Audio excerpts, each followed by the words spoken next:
Hello, welcome back. Welcome to Dialogue Skills Communicating Across Differences. I'm Neda Kikiha.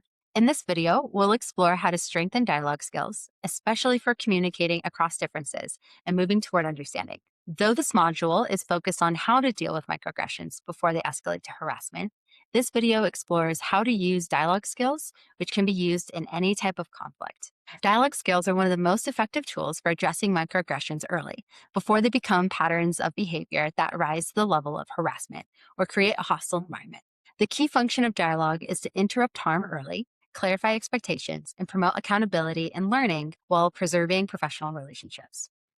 This is about more than being polite. It's about navigating complexity, listening deeply, and fostering understanding, even when we disagree. We all bring different identities, values, and experiences into research. These differences aren't problems, they're actually opportunities for learning. But to learn from them, we need to make space for genuine dialogue and actually interact across them. Dialogue is a conversation involving open story sharing and engaged listening. It is designed facilitated conversation with the goal of inviting many views, which includes communication norms for equitable turn taking, centered on listening to understand, open ended, not necessarily leading to consensus, emergent, such that meaning is co created through sharing and reflection. It's also rooted in an awareness of power dynamics. So I want you to take a moment and reflect on a previous experience when a conversation did not go well or as expected. Compare this to a time when a conversation did go well. How are they different? How did that impact you? Another definition of dialogue I want to highlight comes from the Sustained Dialogue Institute. Its founder, Dr. Harold or Hal Saunders, said, "Dialogue is a process of genuine interaction through which human beings listen to each other deeply enough to be changed by what they learn. Each makes a serious effort to take others' concerns into their own picture, even when disagreement persists. No participant gives up their identity, but each recognizes enough of the other's valid human claims that they will act differently toward the other." In this definition, we can pull out three central pieces: listening deeply, which is about exploring what experiences and insights others bring. Two is about being open to change, expanding our understanding, even while maintaining our own positions and values. And number three, acting differently. This piece focuses on how we support and challenge ourselves and others to engage more openly, honestly, and effectively. Dialogue is more than just talk. It's about the ways we change our actions based on what we learn and experience.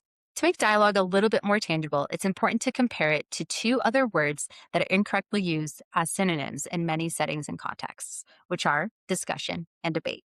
So, to break down the difference between the three, a lot of times in higher education, we're taught what discussion is. That's what education in general teaches us to do. In discussions, it's all about the concepts and or conversational. In these kind of moments, the goal is to present ideas, maybe seek neutral conclusions, answers, or solutions, often in accordance with academic standards. In this space, if there's listening happening, what listening actually looks like is to find disagreements or gather info for rational argument. A lot of times it's about avoiding strong conflict or differences in silence. So in this case, I love to use it in the context of a hand gesture. In discussion, you're just trying to retain relationships. And then what that means in a hand gesture is thinking, these are the 1, 2, 3, 4 points that I might have. This is what you should do. This is what I'm thinking. This is kind of the pointing, right? This is I'm going to tell you the things. In debate, and I want to highlight, debate in this context is different from formal academic debate settings. In formal academic debate settings, there is a set list of rules, structure, purpose. All of those pieces build what academic debates are meant to do. So in that case, is used for a purpose, right? This kind of debate is not that. This kind of debate is where it's competitive. If we think about the hand gesture, this is the hill I'm going to die on. This is what I believe. I'm standing a strong stance. I'm digging my heels in.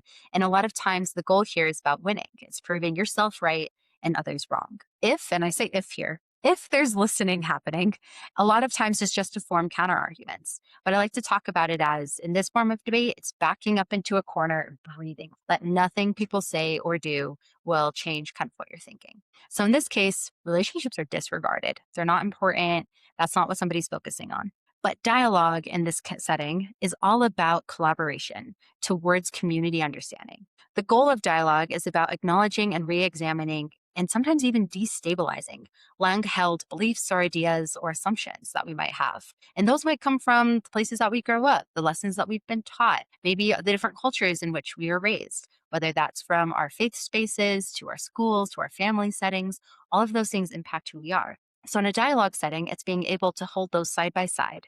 And in dialogue, when it comes to listening, the goal of that is to understand without judgment, realizing that humans will always have judgment when we hear things. But instead, it's being able to suspend those judgments and truly try to understand what the person in front of you is saying. And in this case, it's all about the relationships. Dialogue is all about building relationships. And in the hand gesture, it's the welcoming in. It's that I might not fully understand or like agree with what you're saying, but at the end of the day, I'm going to welcome in that idea. So I'm having an open hand to receive what is being asked of me. So mentorship asks us to be human first. Dialogue creates the opportunity for connection and building trust in the lab. Dialogue can help address microaggressions early and promote respectful lab environments. So, microaggressions can be subtle and may go unaddressed due to uncertainty, discomfort, or power differences. Dialogue also provides an opportunity that's relationship centered and structured to surface concerns and explore them constructively. Through focusing on sharing stories and experiences, mentees can describe their experiences in their own words, and mentors can listen to understand the mentee's perspective and impact. This also is applicable in the reverse, where sometimes modeling, sharing your stories and your experiences can make the mentee feel more connected to you as a person, and not only by your title as a mentor. This approach helps mentors and mentees become aware of behaviors or communication patterns they may not have recognized previously, an open space for relationship and trust building. Because dialogue is open ended and focused on understanding, it allows both parties to reflect, clarify expectations, and identify ways to improve communication and mentoring practices moving forward. I want to talk next about how dialogue helps reduce escalation to harassment. Harassment often develops when harmful behaviors are repeated, dismissed, or left unaddressed. Dialogue helps interrupt this progression by creating opportunities for early awareness, reflection, and adjustment. Dialogue helps by bringing awareness to behaviors and their impact early before patterns become established, creating space for reflection and learning rather than defensiveness or avoidance, clarifying expectations for respectful and equitable treatment, and addressing concerns in a way that maintains professional relationships and trust. By addressing concerns early and constructively, dialogue reduces the likelihood that microaggressions accumulate into more serious harm or hostile environments. For the third piece, how dialogue supports mentors in addressing power dynamics responsibly, I want to talk a little bit more about that. Because dialogue is rooted in awareness of power dynamics, it helps mentors engage responsibly with mentees' concerns. Mentors play an important role in shaping the lab environment, and dialogue skills help them listen without dismissing or minimizing mentee experiences, demonstrate openness to feedback and reflection, model respectful and professional communication, make adjustments that support equitable access to opportunities and learning. This helps establish mentoring environments where mentees feel respected and supported. And our final box here is how dialogue helps create inclusive, reflective, and growth oriented lab environments. When dialogue becomes part of your mentoring practice, it helps create environments where individuals feel comfortable raising questions or concerns. Multiple perspectives are valued and considered. Concerns can be addressed constructively and early, and mentors and mentees engage in ongoing learning and professional development. This strengthens trust, improves mentoring relationships, and supports a collaborative and productive learning environment. When engaging in dialogues, seeing the person across from us and their full humanity is the underlying value that everything else is built upon.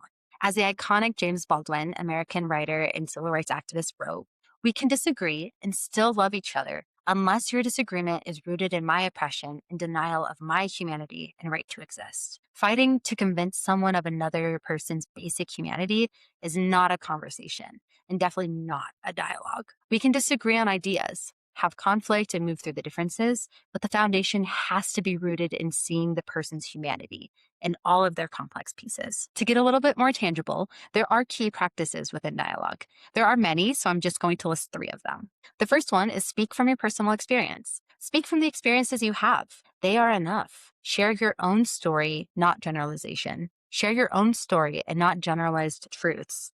Avoid hypothetical you should statements. For example, instead of saying you should forgive when harmed, you might say, I've learned that when I'm harmed, I let it go if it's not worth my energy. Number 2, ask dialogic questions. Encourage deeper thinking by asking better questions rooted in dialogue, which are inherently different from discussion questions that tend to center what we think and our opinions. To rewire our behaviors on asking follow-up and dialogue questions is an art that anyone can practice. And number 3, know when to stop. Not every conversation can nor should be a dialogue. There are times when using dialogic skills can open a conversation or build relationships and shared meaning. And in other cases, sometimes direct answers need to be given. Discipline and intervention is needed, or it might be time to ask for help. If it's not safe nor productive, it's okay to pause, step back, or seek support. You can always approach any conversation with dialogic skills, which is different from having a formal dialogue. And one that is applicable to a wide range of settings is learning how to ask dialogic questions. Here are some tips for how to do so. First, ask for their experiences versus opinion. Instead of asking for opinions like, do you think I treat everyone fairly? Ask for their experience. Try a reframe. Like, thank you for sharing that with me. Can you tell me more about what that experience was like for you?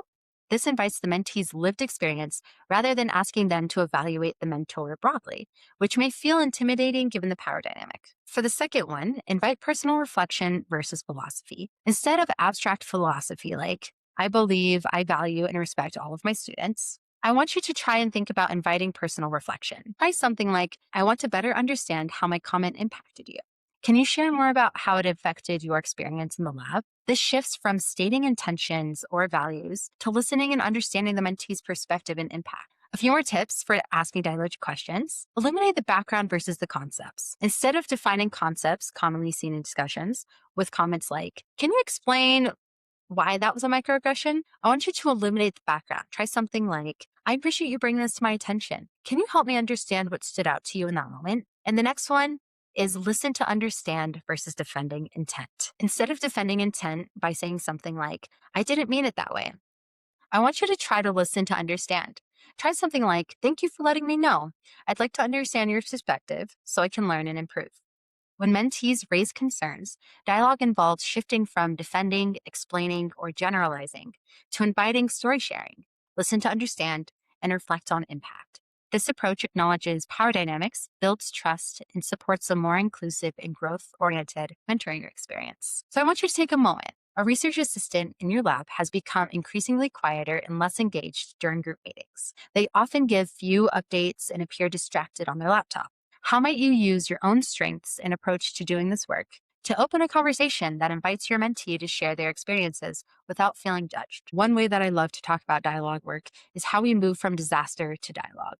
When dealing with conflict, consider using the dialogue versus disaster framework, which describes two very different ways people respond to conflict. In disaster mode, people tend to defend themselves, try to prove they're right, minimize others' experiences, or shut down entirely. This is especially common when conversations involve identity or harm, like microaggressions, because those moments can trigger strong emotions, including defensiveness, embarrassment, and frustration. In contrast, dialogue mode focuses on curiosity, listening, and a willingness to understand different perspectives, even when it's uncomfortable. This is particularly important in undergraduate research environments where power dynamics and inexperience can make it harder for students to speak up or navigate harm when it occurs. First, conflict often defaults to disaster mode, where people defend, prove, or try to win. Second, dialogue shifts the focus to understanding. It's not about winning. Third, microaggressions often trigger defensiveness on both sides, although the impact isn't equal in weight. Fourth, the mentor's role is to model dialogue before conflict happens. And fifth, we set norms like listening, curiosity, and examining assumptions. So the key takeaway here is that mentors play a critical role in shaping whether conflict, especially around microaggressions, becomes something that shuts people down or something that can open up learning and growth. Next, I want to talk about responding to conflict and microaggressions with dialogue. Building on the idea of moving from disaster to dialogue, focus on what you can actually do in the moment when a microaggression occurs. These moments are often fast, uncomfortable, and high stakes. People may feel surprised, hurt, or defensive, and there can be pressure to either ignore what happened or respond immediately. Dialogue invites us to do something different, to slow down and create space for understanding rather than escalation. First, pause and slow the moment down. Second, focus on impact, not just the intent. Third, ask questions to understand both perspectives. Fourth, validate lived experiences as real and important. And fifth, avoid public shaming. Instead, create space for reflection. The key idea here is that microaggressions are often unintentional, but they still have real impact. If we focus only on intent, we can unintentionally dismiss harm. Dialogue helps us hold both, understanding intent while taking impact seriously. As we move toward learning and navigating power dynamics, I want to talk a little bit more about what happens after the initial moment. How can you help turn a difficult interaction into learning? And how can you intentionally address the power dynamics that shape these conversations? Even when we respond skillfully in the moment, microaggressions exist within broader systems of hierarchy and identity. Undergraduate researchers may feel hesitant to speak up, especially if the person who caused harm has more power or status. That means mentors need to actively create conditions where dialogue is not only possible, but central. First, help students examine assumptions rather than just defend positions. Second, shift from blame to shared learning and repair. Third, explicitly address power dynamics in mentoring relationships. Fourth, protect and support students who speak up. And fifth, co-create norms for inclusive research environments. The goal here is not just to resolve a single moment, but to build a research culture where people can learn from mistakes, take responsibility, and feel a sense of belonging. Dialogue skills help us shift from conflict into opportunities for growth. They help mentees feel heard, respected, and included. As mentors, practicing dialogue creates the foundation for inclusive and psychologically safe research teams, and even in the process, rehumanizes us all.